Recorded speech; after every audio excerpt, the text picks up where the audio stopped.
Hello, everybody, and welcome to episode 41 of Discover North Korea, the podcast where I talk all things North Korea away from the politics and sometimes have guests to join me on the show too. Much like today, as I welcome fellow content creator Anna to the show. As always, when I have guests on the show, I do try and make it into a video, so feel free to head over to YouTube to watch as we chat away. Anna's been creating some really interesting videos from her trip to the Pyongyang Marathon that aim to show the more nuanced side to North Korea, pretty much similar to what I do. So familiar, in fact, that it seems you guys have been calling her out for copying my content. Just as an FYI, showing the more normal and human side to North Korea is not something I have copyrighted, and indeed is something I want more of you to be doing. So let's applaud Anna for her work, and it's also given me some support too, knowing that I might not be so crazy after all. The discussion today with Anna is mainly about content creation in North Korea, her experiences of creating her own content and calling people out, as well as some of the ridiculous things that people have been coming out with from other creators. One thing I will say is that some of the content that's been coming out has been positively ridiculous, and we do touch on some of this in this episode, as I have done in prior episodes, but I think people really do forget how to act when they're in North Korea and also when they come back outside again. One thing I did notice with a lot of the content creators at Pyongyang Marathon is that they were really nice, really respectful inside the country, would really listen to all of the rules and would promise that they would, run things past us if they didn't know if this was okay to upload, and would, basically seem like really sound people there with really good intentions of just showing the country for what it is. But when they got back outside, it seems like, maybe, okay, if I'm giving them the benefit of the doubt that they did have this intention, but when they started creating the content and found out it's the sensationalist, the stuff that really drives the views, that drives the engagement, is the more crazy stuff, that's all that they ended up producing. And I do touch on calling out creators in this, and I have called out quite a few creators, sending them private messages, and the crazy thing is most people don't seem to understand how what they're doing is wrong. And I'm not talking about just saying that the experience was crazy. I'm talking about putting actual fake news out there about North Korea and really just being damaging to everything that I'm trying to do here, basically. There's even one guy who I called out who even himself had said that he made an account just for the viral North Korea stuff. He noticed that the North Korea stuff was getting a lot of engagement and going viral, and so he just basically made an entire account just for the sake of doing this. It was about the fame. It's literally using North Korea and the North Koreans profiting from the regime, profiting from the suffering of the Koreans in order to get fame. Literally, their entire channel is just sensationalist stuff about North Korea. Like, why? What is the end goal here? And on a platform like Instagram where you can't even monetize your content, it's literally just attention seeking. People call me out for profiting from the regime and wanting to have attention, but I want to make my intentions clear, and that is basically to promote tourism to North Korea, because in the end, I believe that tourism to North Korea does good inside the country. I believe in engagement over isolation. So, just to set that record straight. And finally, we haven't really touched on the topic of, did influencers close North Korea? So did all of this negative press coming out of North Korea close the country? Well, you might have to wait until the next episode. I kind of want to get into the nitty-gritty details of that, but spoiler alert, no, I don't think so. Anyway, enough chat from me. Let's say hi to Anna. Very happy to welcome Anna to the show. It's so nice to see you again and nice to catch up after seeing each other in April in a very busy time. Maybe first, before we get into chatting away like we tend to do, you can give yourself a quick introduction to everyone. And yeah. Yeah, sure. I mean, I have this goal to visit every country in the world. So far I've been to 105, and the 104th one was North Korea. So this is how we met. And Very nice. yeah, I like making travel videos like you. And I was really I don't know, really. I've always wanted to visit this place, and then I started watching your videos, and I was like, wow, like this is so interesting. I want to have that experience, and then I had it, and I guess I picked up on a lot of the same things that you picked up on with the like making it more human. And actually, there's so much more. There's so many layers to discover there. So yeah, that's how I came on the trip and how I ended up meeting you now again. Yeah, I love it. Well, I have so many questions for you, and I think you have questions for me. But my first question, because you just mentioned it, I want to know what country 105 was. Where did you go after North Korea? I went to Moldova, so I went to Transnistria. Oh, That was oh, that's so interesting. it That was is cool. there was so much like USSR. I don't know, like it was like a trip back in time. So it Mm, was a similar feel. Although North Korea, it's very different. I think it's much more like progressed and like it's yeah, like North Korea, and yeah. Transnistria is more stuck in that era. And they have this like plastic kind of money, right? Like colorful They- plastic. Yeah, they got rid of them because they were telling me, Oh. oh, they were so uncomfortable to have in your wallet that they hated it. So I bought the souvenir. Ah, okay. You Actually. know, just before we started this recording, we were talking about I was telling you that I'm going to Sofia in a few weeks' time. I'm actually going to Moldova as well. So maybe now I know I need to get some tips Yeah. from you as well, to go to Transnistria as well. So very cool. Okay. Um, I mean, I first wanted to start off by saying and talking about kind of the content that you've been creating about North Korea, because you're probably the only person. You know what? I've called out so many people from the Mm. Penang Marathon, and Yeah, I'm same. pretty yeah, and I noticed that you did too. Yeah, absolutely. And I'm pretty nice about it. You know, also, I work for Choreo Tours. I'm kind of like a representative of the company. So I still have to be a little bit demure about things, and a bit like reserved, in a lot of ways. But I learned a lot from you. I really did in terms of having the confidence to call people out, and also having that confidence that I get a lot of backlash online about what I'm doing, and showing these different sides to North Korea, and um only showing one side and things like that. And I get a lot of backlash on it, and 99% of the time I can ignore it, but 1% of the time, especially if I'm feeling particularly down that day or whatever, it does get to me. Yeah. And I have to question, what am I doing? Is it really right, blah blah blah, because I'm the only person that's doing it. But when I saw your videos, and also when I saw you call people out, and when I saw you being sarcastic and confident and cool with your responses, I was like, you know what? Yeah, I have thick You skin. I know guess what? you have to, but I understand how it gets to you. Like as a creator, you become like I don't know, people when they have an issue after their long day, it's kind of like, oh, I was just taking on her. Especially if you're a woman, I feel Yeah. like they feel like first they're anonymous, they're not. So I can also call you out with your picture and with your video. And second of all, Yes. like, why do you think I cannot fight back? Like, I have every right to talk back to you. Like, if you want to come and be rude, I can be rude back. But it's so funny that you're saying this, that I was the only person like making videos about the actual genuine experience because so many people were there, especially our trip. There were so many creators, and they felt like, oh, what is the sensation? And like they reported on things that were not true. And even after Mm. I called them out, you called them out, or like other people did, they didn't take the video down because they Yeah. are fully aware what they're doing. And that's worrying. And then like that's how it changes the narrative about the whole country. And I view it as a country just like any other. And it's like, okay, there's so many layers, there's so many things happening in there. It's not flat, it's not black and white.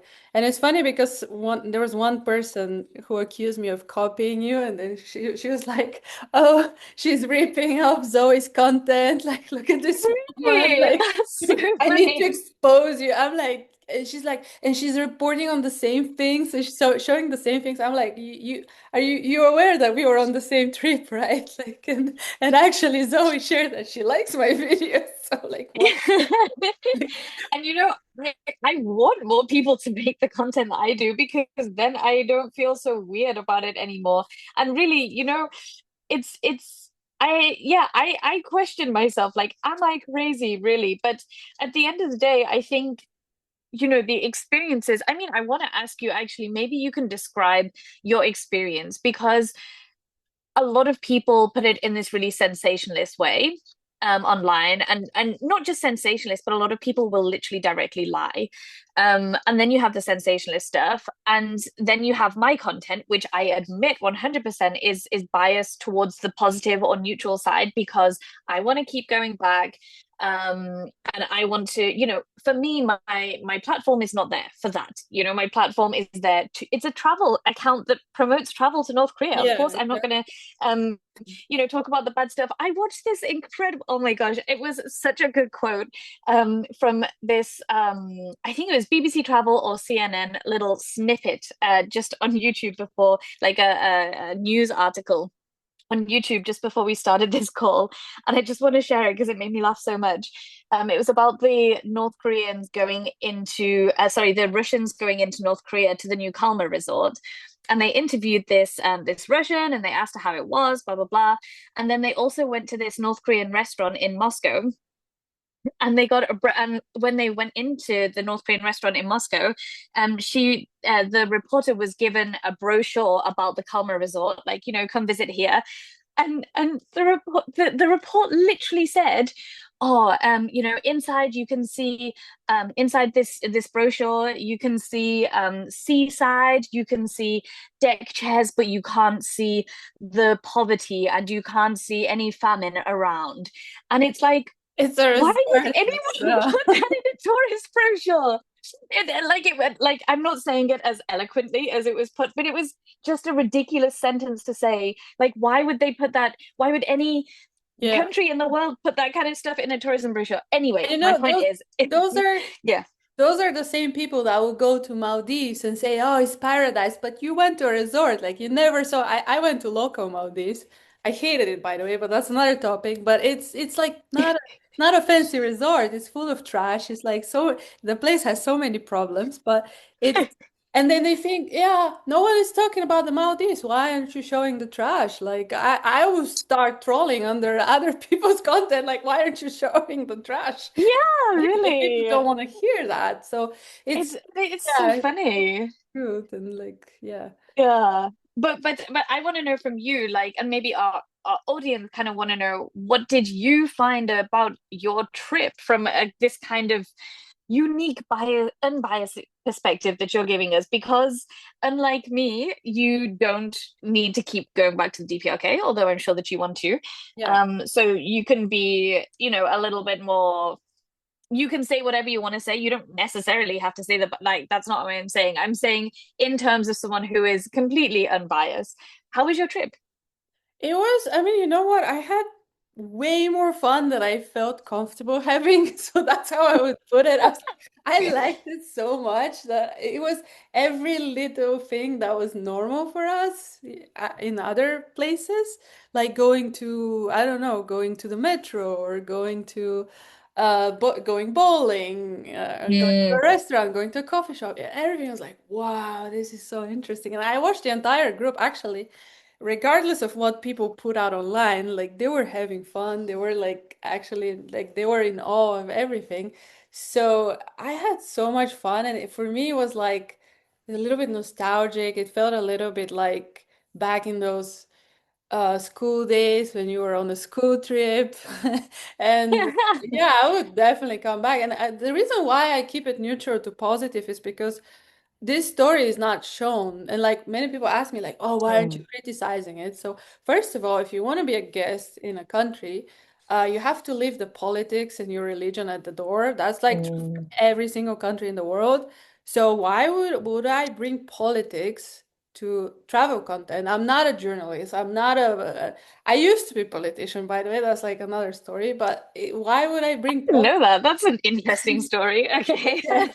So I think what makes you a good guest, just leave it at the door. Like it doesn't matter what I think. I'm here and I should respect what they respect. So it's as simple as that. And people make it so much about politics and it's only about this country. So why are you singling out this? Yeah, okay, there's a lot you can say about it, but that's the story that doesn't get reported on. So you're like the only person that there are a few documentaries as well. They're quite interesting. But also, if you notice, every single YouTube video starts with like North Korea, it's so Yeah. dangerous, like the dictatorship, and then they have this like military parade. Like they have the It's same literally every single structure, literally intro. Yeah, copy it's paste. So like do something different, and yeah, the same thing every time. Yeah, really, like North Korea, the world's last dictatorship, closed off state, and it's got exactly. all like it I'm the cuts to first like different military first. stuff. I did one I don't know, like comic take on that. You can share it if you want because I think We'll it's put it in the show quite notes for accurate. anyone that Yeah, wants to you see. can use it. I can send you the the video. Yeah, I'm not sure that I've seen that one. Excellent. Yeah. Yeah, send it to So, me. but yeah, and also there are some of the spicy questions maybe I can ask you. Like, for Mm, example, what about every time I post something about food, mm, these videos blow up. Like, I mean, even if you report like neutral to positive, your videos are going to mm, get millions of views. So I keep posting for that reason. Like, there's no agenda. People think like, oh, you're like, are you recruited by the government? Do you live there now? Like, no, mm. the people want to see those videos, obviously, if they get like 4 or 5 million views on a video. So Absolutely. if you post about food, people are like, "Oh, people are starving." So what do you say to that? Like, what's the situation? You know, I think we all saw with our own eyes the situation in Pyongyang. So, and I've spoken about this in previous podcast episodes, and I've spoken about this before, that we as a company and me as an individual, I was kind of worried what I would go back into Pyongyang and see. You know, I was worried, oh, it's been closed for 5 years, they've had the pandemic. I was expecting there to be, really kind of everything to have kind of taken a step down. And we were prepared to lower standards and things like that. The middle class in Pyongyang is thriving. You know, that there is a middle class in Pyongyang. And whilst previously smartphones were kind of starting to be a thing, this is previously as in 5 years ago, smartphones just started to be a thing. And people you saw, people with going to fancy shops, things like that. It seems like now, everyone has a smartphone or two. And I've mentioned this before as well, but one thing that I really love to see was people using their smartphones like we use our smartphones. Hmm. You know, they have chat apps that they just chat on. Instead of sending to SMS that you have to pay for, they were taking videos and photos of us. And I found that really interesting. And so I think we can only speak for what we saw in Pyongyang. But the days of famine in North Korea are over. And I think people need to, and it's a difficult one because of course there is malnourishment in North Korea, and of course there are areas of poverty, and of course there are areas that don't get enough food. There are people that don't get enough food. This is all completely true. But at the same time, it's not famine like it was in the 90s. Um, and people seem to have not got out of that mindset that North Korea and the whole population of North Korea is not in famine. In Pyongyang, I think that there's a middle class that's certainly very apparent, Yeah, and I was paying attention and looking through the windows because we were going like around. So all the Yeah. shops they had like products, they had fruits, they had fresh stuff, they had snacks, and I noticed many imported products from Russia and China in particular. Maybe other countries had, Mhm. yeah, other countries as well, but like more premium products. So Mhm. was that a thing before when you've been, or that's like more recent that they get more imported stuff? That's always been a thing, to be honest. And it's always made me laugh because a lot of people can't tell the difference between Chinese and Korean characters. Yeah. Maybe Russian characters they can tell the difference of, but we would always go to the supermarket or go somewhere to buy local products, and people would show me a big bag of ramen that they found that was like from China. And I'm like, that's Chinese writing on it. That's not Korean writing. So there's always been a lot of its own products sorry, a lot of foreign products. But what I found interesting this time was seeing more local products as well. So, for example, like more local beauty products, more local noodles, ramen, things like that, which I did see a lot more of. So that was interesting. But yeah, I suppose, probably more foreign products now and probably more Russian products as well. Before, the only thing that I remember seeing of being Russian before was ice cream. Hmm. They used to have Russian ice cream, which was like the good expensive one. So yeah. I can say one negative thing. I didn't really like the chocolate there, but that's my Oh, opinion. it's awful. Did you try the ginseng chocolate? Not really, no, but I tried Thank like God. all sorts of chocolate. And the first thing I did when we arrived to Beijing was buy a box of Merci chocolates because I love chocolate. So Let's be honest, no one goes to North Korea for its chocolate. yeah. Like, But they had really good cookies. Like they had these like feel cookies with filling and you're absolutely right, but sometimes they have these fancy fonts that they're using, so you don't mm, pay attention. I can tell the difference, but if I don't pay attention, I'm like, "Oh, I want to buy something local." And then I look at it closely. I'm like, "Oh, that's Chinese. That's not." right. Yeah. I mean, we noticed it even in Rason, when we went on like a different trip. Rason in the northeast, there's the pharmacy, and then there they had lots of Chinese produce as well and things like that. But um yeah, there's always been, the topic of just to go back and close that kind of topic of famine and food and things like that is, I think that there are two realities in the country. There is the reality where people have enough, and there is the reality where people don't have enough. And it's that both of these exist, and we were obviously only subject to seeing one of them Yeah. because, like we said at the start, they're never going to want to show off this other side Yeah. as well.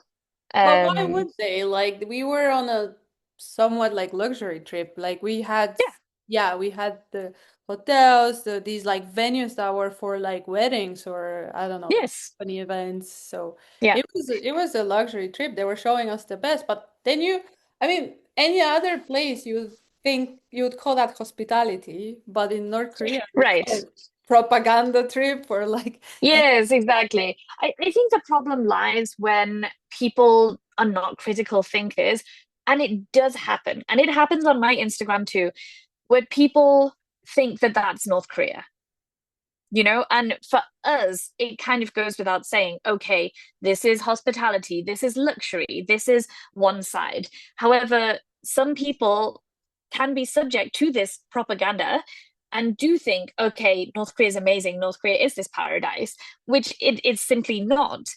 But it does have this luxury side to it. And they are luxury tours, they're tourism yeah. tours. Yeah, there are luxury resorts like you mentioned. Yeah. But also, yeah, it's interesting because I mean, people say like, oh, they don't show you what they don't want you to see, but yeah, Mm. uh, it's just that I like mean, yeah, with this, I always have the same comment that I say is, they only show you what they want to show you, but you can see a lot more. And by that, I mean things like, you might see a school kid with completely blackened teeth, or you might see someone missing a shoe or something like that. Is there any of that kind of stuff that you saw, or is there anything stuff that you saw that you were like, oh, that's a bit, oof, not you really. know? Only thing when we were driving to the zoo, there was this land. It was like farmland. But then there was one Mm. YouTuber who made a video that this is a concentration camp, and I was like, I saw "What?" that. Me and Greg literally spoke about this on last week's episode of the podcast. Like, I thought it was on the way to the greenhouse, not on the way to the zoo. Yeah, So it was on the way to the zoo, was it? on the way to the zoo. Maybe. Oh no, Ah. maybe it was on the way to the greenhouse. No, I Either think way, it was in some yeah. countryside area. It was outside, but it was just farmland. You could see the people working. And then there are some buildings that were like, I don't know. I mean, yeah, you go to any farmland, you would see stuff like that. But because it's North Korea, he was like, oh, this is a concentration camp. And like, how, like, what? And he didn't take the video down. That's another thing. But anyway, that's another topic. But another thing that was interesting to me was that they shared a bit of about the political stuff and the leaders and so Mm, on, but they didn't overdo it, so they didn't try to convince us of anything. They didn't try to brainwash us. It was just, yeah, they shared it, but most of the mm, trip was focused around experiencing different places and seeing, yeah, trying things, experiencing mm, the local life, I would say. I mean, mm. as much as that's possible for us, because they do separate. So it was really interesting in the metro. They were saying that we get a separate car for us. So I was hoping that we would mix with the locals, but this You plane know, yes, is that through was a everybody. mistake. Yeah, that was a mistake on their part. And sometimes they do these stupid things without realizing what the repercussions will be. And so they did separate you guys on the Metro card when you got into the Metro. That's the first time that they've ever done Oh, it. And really? the only reason, yeah, and the only reason I can think that they would do it is because how many in the group were you? Like Oh, 20, many. 40? We were, yeah, Yeah, we were a big group. yeah. Yeah, so, trying to get like, can you imagine being a North Korean, like just casually on your way to work or wherever you are on your way to, and then like 40 foreigners all pile in? You're going to be like, it's kind of going to be inconvenient and also intimidating. Intimidating if anyone, like if any group of anyone just Yeah, piles into a card. we And so I were think, dating. We were filming all the time, so yeah, like, exactly. And so I think they probably did it thinking about the logistics without thinking, oh no, this is going to look really bad to the foreigners because we're separating them, blah blah blah. You're never usually separated in the metro, hmm. you know. I thought That I thought the yeah. foreigners were usually separated, so that was my thinking. If you're, because there are foreigners in North Korea, and maybe if you live there, you always get your own car. So I'm like, that's kind Ah. of bougie. like in Japan where you have a woman's card, in Yeah. North Korea there's a foreigner card. So that's Um, not the case. Okay, so that's good to clarify because that was yeah, my question. But that's no, another no, thing. You you go can there usually thinking, be with yeah, you go there yeah. thinking you get like more answers, and then you leave with more questions, and you. Oh yeah, yeah, yeah. You always every trip, even for me still, always ends in more questions. Um, so that's yeah, yeah. But don't worry, in the metro you're usually together. Okay. Because we were talking Yeah. about the propaganda, like them showing you different stuff that they wanted you to see. But Mm, what would you say is the biggest misconception that really rubs you and you're like, you want to clear it out? that's a very good question. Um, hmm. So I think the biggest misconception is definitely that it's all fake and it's all for show. The only thing that I can say to people here is that you're not that important. It's not that the world revolves around you. Why have a fake zoo, which some content creators have called out? Why have a fake metro, which we used to be a rumor, when you can have a real zoo and a real metro? Like that Yeah. doesn't make any sense. Um, and when you start to think about the amount of time that you spend in the country and the amount of driving around that you do, why would you fake an entire country? You're not that important as a tourist in North Korea, and I think that that is the main thing. Yeah, the main misconception is that it's not all fake. Yeah. Like that must cost a lot to just build a fake country, and then how do you Yeah, it doesn't, bring it it? doesn't, it, Doesn't make it sense. does not make any sense. Sure, some things might be curated, which is kind of what I started saying about before, like them separating people in the metro. Sometimes, they will, if you visit a school, then they will set up the computers so it seems like the kids are working on them. So they do shoot themselves in the foot a little bit with things like that. Without realizing, kind of the repercussions that it's going to have. But this is a kind of curation. Hmm. And it's again the word that you described before. It's kind of a hospitality. When you go and visit a school, that's why they have these shows that they put on for you because to them, that's kind of this aspect of hospitality. It's not fake. Although, a lot of people may say, "Oh, well, this show was just put on for us." Yes, it was just put on for you. You're a guest. It's Yeah. hospitality. But they also Um, put, yeah, they put a taekwondo show just for us, and like the yeah, breaks are not fake because then someone from our group broke his arm, and like some people yeah. are He, stuff. he broke his arm, but then you got hit Yeah, with the I almost taekwondo. got hit because I was behind two guys who were trying to like one was trying to hit the other with a stick, and then the stick broke and went flying my way, but I blocked it. But it was like nothing was fake. Like all everything like they trained really hard for this, so they did it to Mm. yeah, a lot of things you would think you would call fake. Okay, they Yeah, broke stuff. clearly not fake, not curated. And I can tell you, as a working as like a tour leader there, things go wrong all the time. We have to change our plans all the time. If it was so fake and so curated, my life would be a lot easier, let me tell you. But also, it But I've doesn't seem oh, yeah. like they do it consistently from what you're saying because we were in the library and I was on one of the computers, so I was like playing around. No one stopped me. You're allowed to go on the I don't know if computer. I was Yeah. supposed to. They didn't say anything, so I just kept going until they say, okay, let's go. They were more And worried. that Yeah, and that's what it's often about is kind of, there are rules and there are set rules, and I hope that you went in there very confident about what rules, were in place and what not, because it's very important to follow these rules. But at the same time, it's important for tourists to kind of enjoy, pushing these kind of limits and boundaries to a certain extent.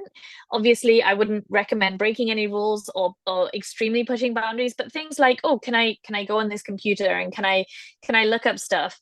Sure, and if they don't want you to, then they'll tell you it. But if it's not explicitly a rule, then it's fine. And I think a lot of people will find it a lot more liberal than they're probably expecting and a lot more open. And I know that that's strange to say in the context of North Korea, but where you have to go around with guides and where you have to go around only in certain places, things like that. But did you find it less restrictive than you thought previously? I don't know if I had any expectations about this. I knew we would have guides, but I found the guides to be really. I mean, there's some ice that needs to be broken with them, but after it breaks, Yes. they get so comfortable with you sometimes that it becomes like a friendship, or it feels like Yeah. friendship. And I posted about it, and some people are like, "No, she's a trained spy," but like. This person was in her early 20s. I don't know if she was even 20. Like, how can she be Yeah. so trained? Like, that's but you feel like they're your friends, and I don't know what's Yeah. your experience. You've been there more times, but many people from the group mentioned that, oh, I really miss the guides. Like, very few people can relate to that. Like, why would you? But they have something that maybe we've lost with all the technologies and all that stuff. Mm.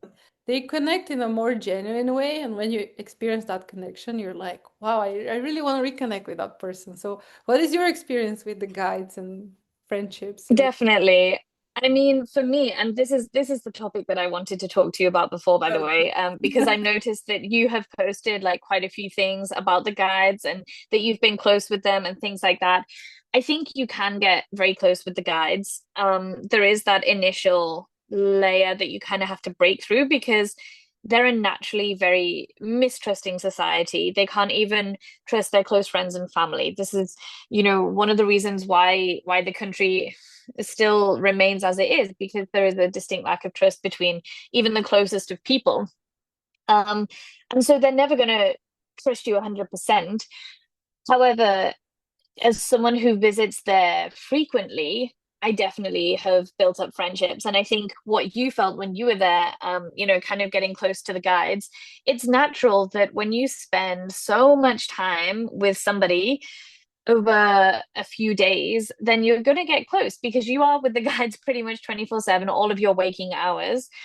It was their first time as well to have this amount of tourists in 5 years, so they were probably extra excited to speak to you as much as possible.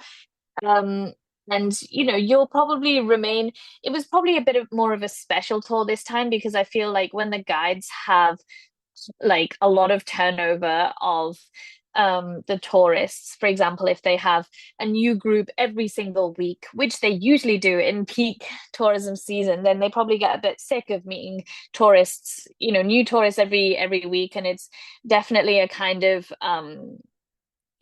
they find it harder, I think, to have a connection. But as someone who was there, part of their first group for the first time, I think you will remain in their memory, just like they're remaining in yours. And for me, that's one of the reasons why I really love the job is the guides. Whenever I visit any country in the world, it's always about the people, and North Korea is no different. I absolutely love the guides, the colleagues that I work with. Some of them I definitely call my friends, and I think we have close connections, and that's been the toughest thing about not being able to go back to North Korea. Would definitely say. Would you say they're spies or like they're like reminders or Government minded. No, you know what? No. When you speak when you speak to them, you'll find out that so to become a tour guide in North Korea, they're highly trained. So they will first go to university, probably the foreign language university or something similar. They will then go through tour guide training. It takes a long time to get to be a tour guide. A lot of them, will be failed diplomats or failed, trying to get high up, kind of some kind of foreign office, government job, something like that. And so they decide to go into tourism instead. Um, they're not they're not spies. I I mean, would say I mean, I would you say experienced it. yeah, They're tour guides. yeah. They're trained tour guides. I was telling people the same, like they are maybe they love their job. Like if you're a tour guide, you love talking to people and Mm, even one of the guys we were I mean, she was sitting next to me a lot for the first few days and then we were talking a hmm. lot and then I guess someone tipped her off from her team saying like just talk to other people, don't get too close because you're gonna regret. I don't know if they did. Yeah. Then she started talking to more people, so I was like, why isn't she Hmm. sitting with me now? Ah. But I understand, like for me, I'm experienced meeting people and then saying goodbye. Mm, But maybe they don't have that, so maybe for them it's harder. But they don't, I mean, sometimes they put their poker face. Like one of the guides, I was like, oh, I wish we could stay in touch. And then she was just like, she pretended not to hear me and just, oh, bless. but it didn't feel like done with a bad intention. She was just like, Mm. I don't know how to tell you this, but you know. Yeah, it kind of puts them in awkward positions as well. I think a lot of the time, like the guides, I will always say that the guides are on your side. When we're talking about spies or government minders, the guides are the ones that are on your side. And if they tell you not to do something, or if they ask you yeah, if they ask you to not do something, it's because someone else is watching and someone else is going to tell you off, or it's because they know the rules of this place or something like that. Like they are on your side. They don't want to get in trouble themselves. They don't want the group to get in trouble, and they don't want you to get into trouble. And so, yeah, when we talk about government minders and spies, I think they are the first layer of protection against any government minders and spies at the end of the day. And I feel like they genuinely love their job and they do Yeah, they do feel the same. Like some of them don't. you cannot fake Some of some. them are lazy. Yeah. Maybe, yeah, I don't know. I only talked to our guides were amazing in our group. Like I don't think everyone had the same experience to be fair. Some people had guys that were really strict, like school teachers, like don't Mm, do that, do that. But even those open up to some people, so they're just yeah. humans as we are. So Absolutely. And I think that's probably tricky as well about going in and out several times for me, whereas a lot of people only experience it once. It's the luck of the draw sometimes, and you can get a really liberal guide or you can get a very strict guide. And that's part of my job as the tour leader is if, for example, we're on tour and it's a really strict guide, I kind of basically have to rein them in a little bit and be like, listen, let's not be so strict now. um, and things like that. Because then people do go away saying, oh, yeah, no, we weren't allowed to take photos outside of the bus. When in reality, these things are okay. It's just you might have a very new guide who really wants to play things by the book, something like that. So mhm. we kind of have to. You love your job as a tour guide. Me? Yeah, because you're also a tour guide. Yeah, I love it. Oh my gosh. You know what? It's it's not a job that you can do if you don't love it because it's hard work. You are working 24/7. You have to be incredibly patient, answering people's questions, sometimes ridiculous questions. People turn into babies when when they're on tour, I swear. You have to pretty much hold their hand through everything. Um, but I absolutely love it. And for me, it's less about the guiding aspect and more about being that kind of bridge between two very different cultures and kind of this mediator. I love it, and I love pe meeting people from all over the world.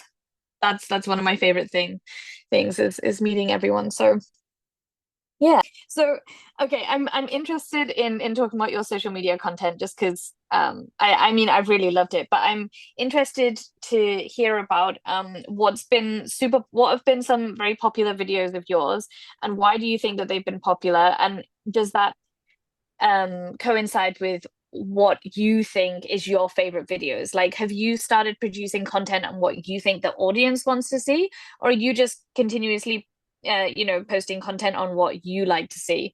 Yeah, With how's it North been? Korea or in general? Yeah, North Korea.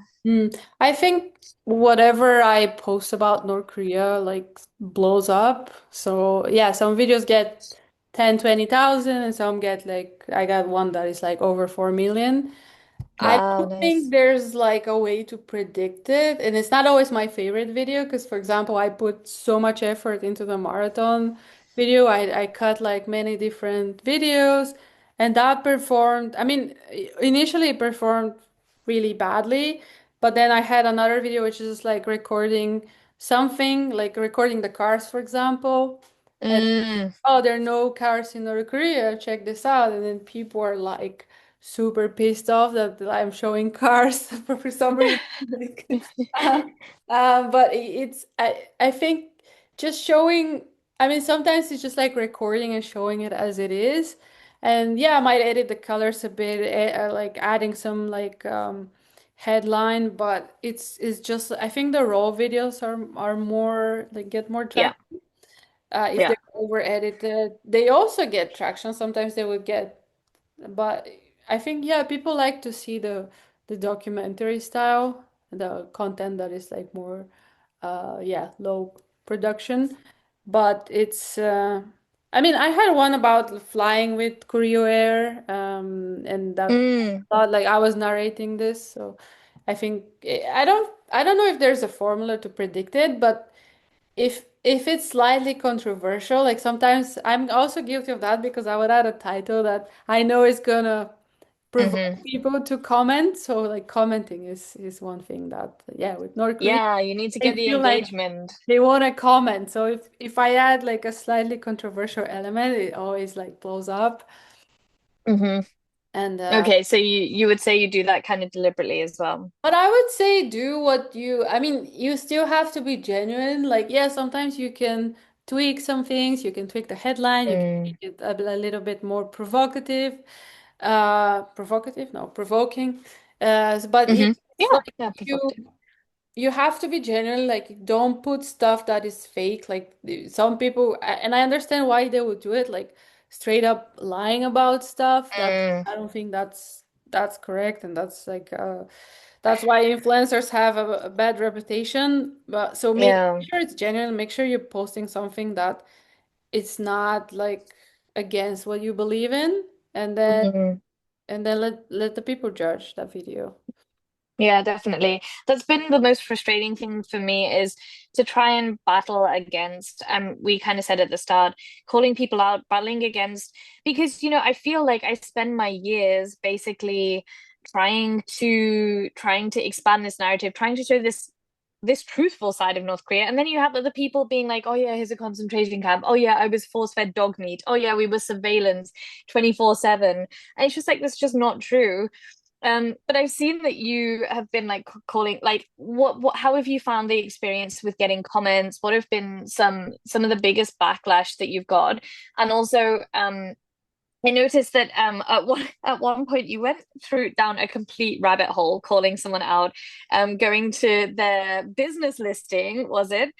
Yeah. Maybe you can tell us a little bit I about mean, that. I think, no one's anonymous. And then one comment in particular was something like, I don't know if I should mention it because it was really brutal. Like, oh, they should attach you to one of the nukes and like stuff like that. And I see it's a verified profile. Then I click and I get It's into the crazy rabbit how hole. people just It's say a these business things. owner. Like you have so much at stake. Like when you make a comment like this, I have every right to put your comment and put your image and start talking like, look what he said. Like you're not anonymous. Like I can do Yeah. that. And I mean, what I did also wasn't cool, but I stand behind my cringy actions. So I saw that he's an owner of a hotel. So I went to the hotel and I'm like, I just copy pasted the comment and I put it like and I wrote like this owner is abusive. Like don't like be careful if you're a social media influencer. He might start commenting this on your videos. And I put it, and he Iconic. was I love it. pissed. He was so pissed off. He was like threatening me, like my lawyers, like I'm gonna sue you. I'm gonna get your visa revoked. And like these are intimidation tactics. So I Mm. started laughing, and at some point I was like, I don't know, like he has more lawyers than I do, but I have access to cheaper lawyers here in Bulgaria than he has in the US. But it's funny how he was threatening, like, I'll get your visa revoked. I'm like, do you think you have that kind of authority? Like, really? A Like, visa for where? Where did the you want to get your US. So like I'm not even there. Like, yeah, I have a visa for US. okay? How do you, and like he reported me to the FBI, so I'm like, okay, I'm gonna report you to the FBI too. But you're in the US, I'm not. They're not gonna deal with me, they're gonna deal with you. So I really Really started funny. like we had this exchange. So I'm like, dude, you're such a clown. Like, come on, like I mean, Just let it go. People yeah. can't admit that they're wrong sometimes, or that it doesn't matter whether they were wrong or not with, the baseline stuff, but to abuse someone on social media is wrong. Yeah, and I see these women also Fundamentally. like posting content, and then they have these men in the comments like, you're like, no one's gonna want to date you," and then they start putting their pictures, and then it's like some dude that's like, no one's gonna want to date him. But I feel I'm all for that because, like, as a creator, you get so much, Mm. so much of people's mental trash, and you don't Yes. have Yeah. to. So like if you want to comment, like, okay, be my guest, but you want to be rude, like I have every right to expose you and show your face after you do that. And Yeah. you're not like this dude was crying like, oh, defamation, my lawyers are gonna reach out. I'm like, okay, I didn't Americans get are anything so from any lawyer. funny. But They I just didn't go take the straight comment. to that. I didn't take my Google review down. I think Google did because it was not like I did not stay in the Yeah, hotel. okay. But I But didn't. yeah, I really have to commend you because it took me about 5 years or about 4 years of like kind of abusive comments on social media. It took me genuinely this long to start standing up for myself more. And I've started to realize as well that your social media platforms, it's like someone coming into your house, right? It's like your home. You are inviting people in, especially as content creators. Sure, my door is open, come into my home, but then don't be rude about it. And if you are rude, then you're not invited anymore. Just leave. Like, not even leave, but And I'm don't kicking expect you out. you don't owe them to be polite. Like if Yeah. someone's rude, I'm gonna be rude. Like I have many levels of rude that I can get, and I have no problem with that. So Yeah. that's why I tell some of them like, you want to come here being rude. Don't like if you get a slap back, don't be surprised. Because some are like, oh, why are you so aggressive? Like, what did you expect? I'm Yeah. not gonna be, oh, what, you want me to cry about it? No. So Yeah. I mean, it's sad, but people think they're anonymous and they're not. And some people get really petty. Like I could have gotten more petty, but honestly, at that time, I had so many projects because I also do work, so I have other stuff, and I was just too Yeah. busy. If I had more Also, free time, you have a life. yeah, I would have Like made these a people whole do not video. have a life. But yeah, it's just like don't expect you're anonymous because you're not. And Yeah. also, that's something I remind myself when I make comments that always like, and even your friends might see that comment because algorithms are so stalky in a way that you Mm, make a comment is gonna show the video to your friends. So also like yeah, and that's another point. They sometimes I just say thank you for boosting my engagement, even if their yeah. comment is like super super rude. These type of videos get the most views. Yeah. And I don't know if you've noticed, like, I think Instagram is being like super sneaky recently at the moment as well. Like you said, sometimes if you say something, then your comment might appear on like a friend's, your friend's profile. Ah, like they commented Yeah, saying this. they do. They do. And yeah, and what I've noticed recently as well, hilariously, like guys that I've been dating or have dated in the past, um, for some reason on Reels, it shows you like what people have liked now. I don't know why Instagram would introduce this feature, but I find it hilarious because you can literally see what Reels your friends have liked. So I obviously have guys that I've like dated or whatever, and like I will just be like, okay, what Reel have they liked here? And it's like some sexy Yeah. exercise girl working out video, and I'm like, this is so. Why is Instagram just showing these things, like I think they used to do pulling people that. out? Like I haven't seen it, but yeah, it's like you can really see someone's red flags by what they like, what they comment on. So sometimes Listen, it's I've with said that someone before. you date, sometimes it's your employer seeing that. So if you really want to make a cringe comment, maybe Yeah, create yeah, another true. account. One of my greenest flags of one of my exes was their Instagram search bar. You know how like I don't know if you've ever had this before, but like if you're ever putting your Instagram into someone's phone, into a guy's phone, it doesn't matter like what relation to the guy. I study in Taiwan, and I literally gave my Instagram to one of my colleagues who I study with, and he's like this older guy. And I was putting my Instagram into his phone, and it literally just on the search bar just came up tons of girls in bikinis and whatnot. Um, but my ex's search bar was always just robots and drones and things like that. So that was always the greenest flag for me. But yeah, Instagram really gives a lot away, I think, these days. So we have to be accountable. We have to be careful, and it's a good thing because you, Yeah, you who can't you hide away follow, who online you anymore. comment on. So yeah, people are Mm, not anonymous and yeah. Oh, I have yeah, one other question. Let me please.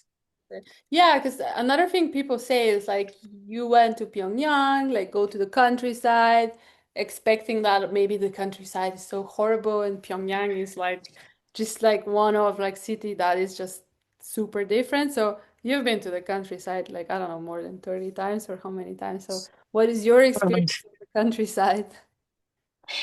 Countryside is a big place. So it depends where we're talking about in the countryside. You know what? I've been to some very countryside places that there are hardly roads. It's,